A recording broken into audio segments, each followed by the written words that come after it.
It was the end of August, and I had been working as a teacher at my center for almost a year. Fortunately, our company gave us about 5 days holiday, and I decided to go with some of my colleagues to visit Ha Long Bay.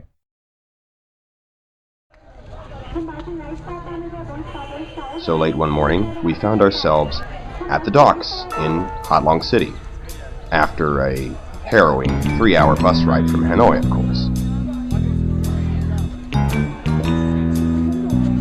Since our tour company insisted on charging us 50% for any drinks we brought on board, we, of course, proceeded to hide it all in our luggage. How are we going to be able to drink this surreptitiously, though?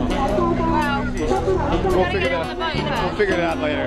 After stowing the liquids away, in short order, we were aboard a launch, picking our way through the forest of boats, and then unloaded on a junk, which we would have all to ourselves. The boat was a squat Chinese junk of about 70 foot in length overall, and about 25 feet of beam. We were quartered 2 per cabin, which each had a bathroom or a head, soft beds, and air conditioning. The second deck had a dining room, or maybe it's called a mess.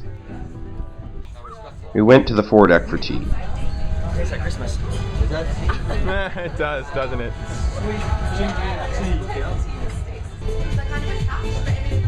Followed by a multi-course meal in the dining room.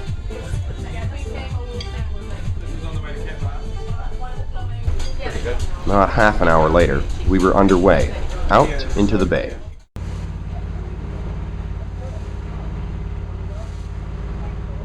It seemed that due to the layers of regulations, all boats followed the same schedule to the same places.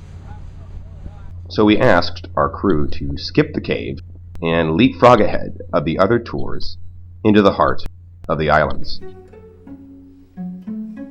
Ha Long is a large bay filled with small limestone islands and rocks, each covered in green scrub. The boat slowly trolled through the narrow channels between steep green cliffs that rose immediately out of the water. It was a maze of waterways that opened up to a different view every few minutes.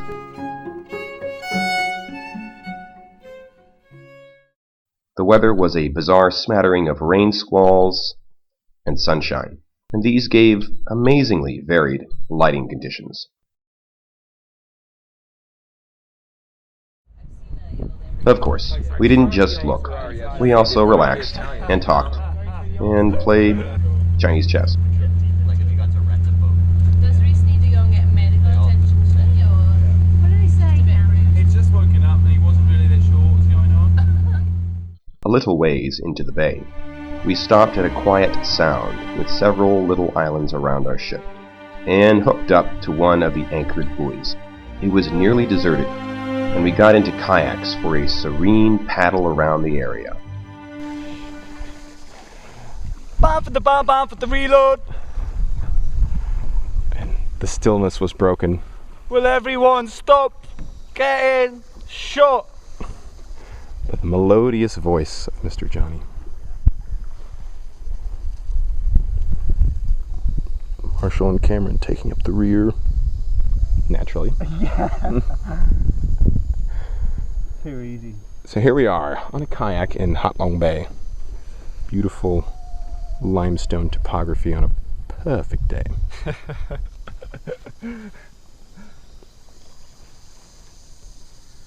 Silence only broken by one loutish communist. Bomb for the reload. From Beatlestown. The short paddle around seemed to tire most of us out, so we retired to the upper deck to relax. Oh God! It'll be Oktoberfest. Then all the girls would have to have their shoulders covered, wouldn't they? That's okay, they're still sexy. They managed to be sexy. And to jump in the water.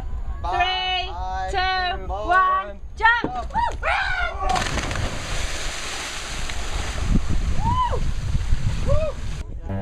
As the day waned, the other boats began to catch up with us for night anchorage, absconding our solitude.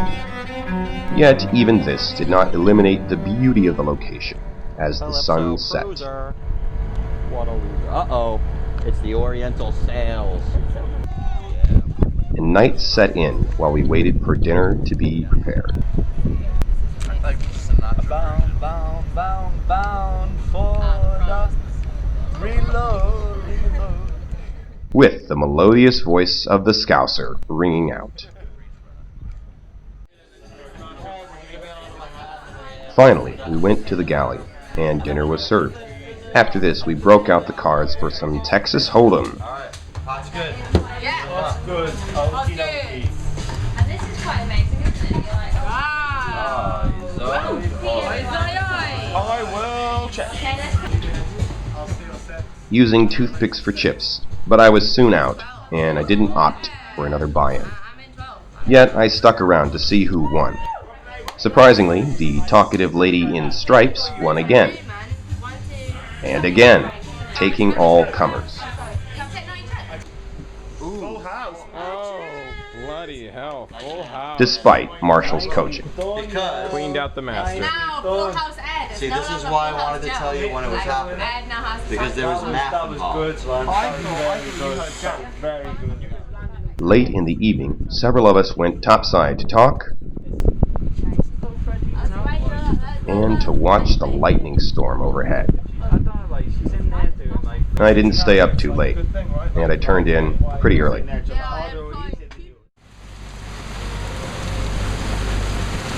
I awoke at 7 to a sudden morning rain squall. The rain came in rapidly and intensely.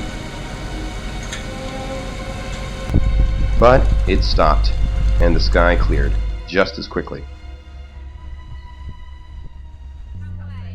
Not too long after breakfast, our boat began to make its way back to the dock. We again passed through the forest of limestone islands. Finally, we were moored and drove back down the harrowing highway to Hanoi. I had been in Hanoi for about a year and a half, and finally I had been able to see the #1 tourist destination in that region. Overall, I would say it was worth the trip, despite the murky water and the crowds. My name is Caleb, and this is Ha Long Bay, a verdant maze of marine towers.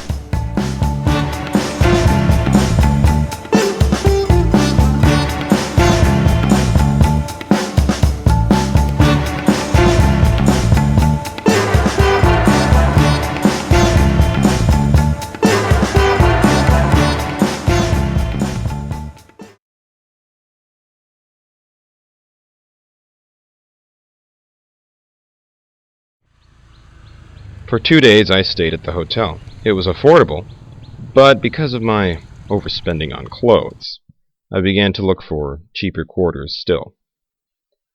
One evening I visited a small restaurant that served fish and chips. I discovered a young Australian man named Jerry, and he told me that the owner, a middle-aged woman named Anne, also owned a guest house. In fact, he was living there himself. So I moved there the next day. It was nice, newly constructed, so I did as I had done before. Every day I would rent a bike and take it for a few minutes' ride to the old city. I would spend time checking up on the clothes I ordered, riding around the streets of the old city, and of course, relaxing in a restaurant or two.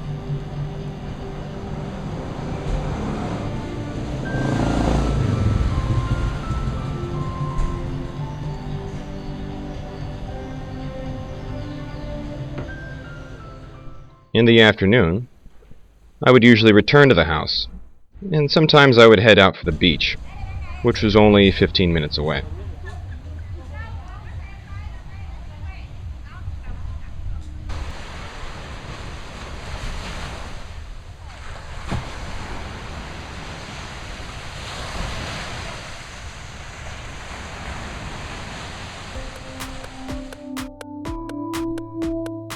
After about 4 days, several adjustments and fittings, my clothes were finally done.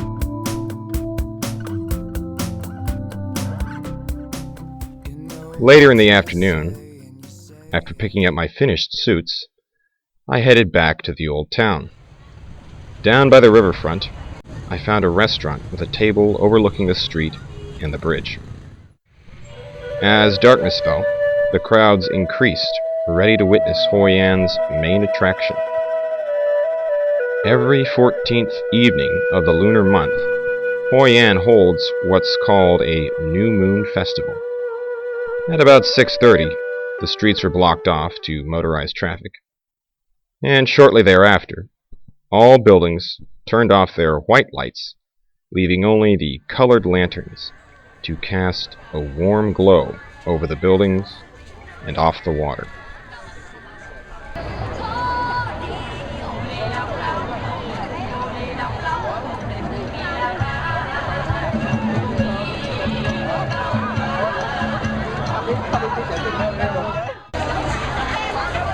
A few children came up to sell paper lanterns to put in the water, but their charming entreaties didn't move me to part with my money.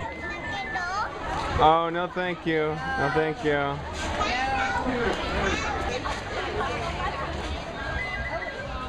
They did have some success with the people around me, though.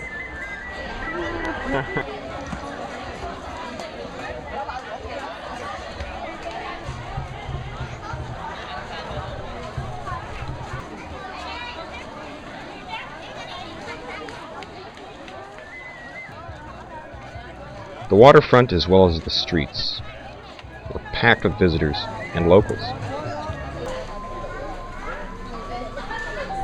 And it seemed as if it was taken as an opportunity for anyone to perform whatever they wanted.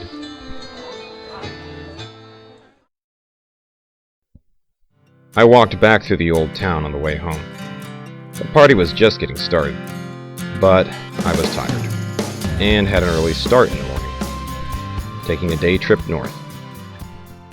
I had timed my visit to Hoi An to coincide with the New Moon Festival, and despite the crowds, like Saigon during Tet, it had been worth it.